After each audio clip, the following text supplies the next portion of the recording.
ବରୁଥିନି ଏକାଦଶୀ 2026 13 କି 14 ଏପ୍ରିଲ। ପୂଜାର ଶୁଭ ସମୟ, ପୂଜାର ବିଧି। ଭୁଲରେ ମଧ୍ୟ ଏହି କାମ କରନ୍ତୁ ନାହିଁ।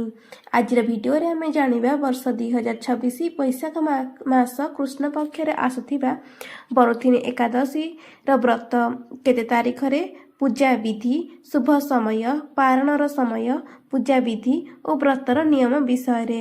ରାଧେ ରାଧେ, ଜୟ ଶ୍ରୀକୃଷ୍ଣ। ଆପଣ ସମସ୍ତଙ୍କୁ ଆମ ଚ୍ୟାନେଲ ନିତ୍ୟାଷ୍ଟ୍ରକୁ ସ୍ୱାଗତ।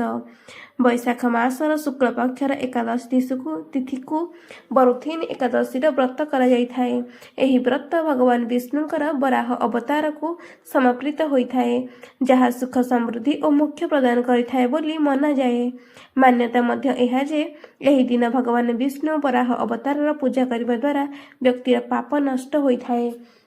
ଚାଲନ୍ତୁ ଜାଣିବା ବର୍ଷ 2026ରେ ବରୁଥିନି ଏକାଦଶୀ କେବେ, ପୂଜାର ଶୁଭ ସମୟ, ପାରଣର ସମୟ, ପୂଜା ବିଧି ଓ ଏକାଦଶୀ ଦିନ କ'ଣ କରିବା ଉଚିତ ନୁହେଁ।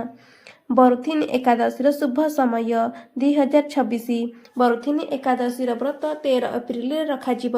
ଏକାଦଶୀ ଦିନ ପ୍ରାରମ୍ଭ ହେବ 13 ଏପ୍ରିଲ ପ୍ରାତଃକାଳ 1:16 ଏକାଦଶୀ ବ୍ରତ ସମାପ୍ତ ହେବ 14 ଏପ୍ରିଲ ପ୍ରାତଃ 1:08। ଅଭିଜିତ ମୁହୂର୍ତ୍ତ ରହିବ ପ୍ରାତଃ 11:56 ଦ୍ୱିପହର 12:47 ପର୍ଯ୍ୟନ୍ତ। ପାରଣର ସମୟ ରହିବ 14 ଏପ୍ରିଲ ପ୍ରାତଃ 6:54 ଏବଂ ଶେଷ ହେବ 8:31। ହରିବାସର ସମାପ୍ତ ହେବ 14 ଏପ୍ରିଲ ପ୍ରାତଃ 6:54। ବରୁଥିନି ଏକାଦଶୀର ପୂଜା ବିଧି।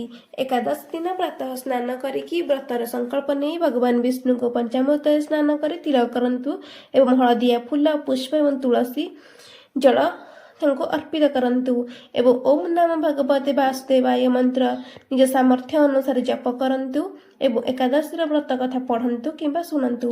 ଏହାପରେ ଆଳତି କରନ୍ତୁ। ତା ପର ଦିନ ଦ୍ୱାଦଶୀ ତିଥିରେ ବ୍ରତର ସମାପନ କରନ୍ତୁ। ପାରଣ ସମୟରେ ଏକାଦଶୀ ଦିନ କ'ଣ କରିବା ନାହିଁ। ଏକାଦଶୀ ଦିନ ଚାଉଳ, ମସୁର ଡାଲି, ଚଣା, ମଟର, ସୋରିଷ ତେଲ, ଗାଜର, ବାଇଗଣର ସେବନ ବର୍ଜନ ମନାଯାଇଥାଏ। ଶାସ୍ତ୍ର ଅନୁସାରେ ଏକାଦଶୀ ଦିନ ସାଧାରଣ ଲୁଣ ନ ଖାଇ ସୈନ୍ଧବ ଲୁଣର ଉପଯୋଗ କରିବା ଆବଶ୍ୟକ।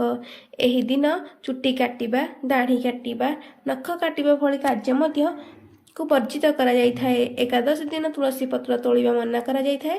ଏହି ଦିନ ମଧ୍ୟ ତୁଳସୀକୁ ଜଳ ଅର୍ପିତ କରିବା ପାଇଁ ମଧ୍ୟ ବର୍ଜିତ ହୋଇଥାଏ। ଏହି ଦିନ ମଧ୍ୟ ମାନସିକ ଭୋଜନ କରିବା ଅନୁଚିତ।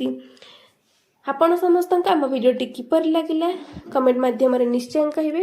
ଭିଡ଼ିଓଟି ଭଲ ଲାଗିଥିଲେ ଭିଡ଼ିଓଟିକୁ ଲାଇକ୍ କରନ୍ତୁ, ସେୟାର କରନ୍ତୁ ଏବଂ ଆମ ଚ୍ୟାନେଲକୁ ସବସ୍କ୍ରାଇବ୍ କରନ୍ତୁ। ଧନ୍ୟବାଦ। ଜୟ ଜଗନ୍ନାଥ।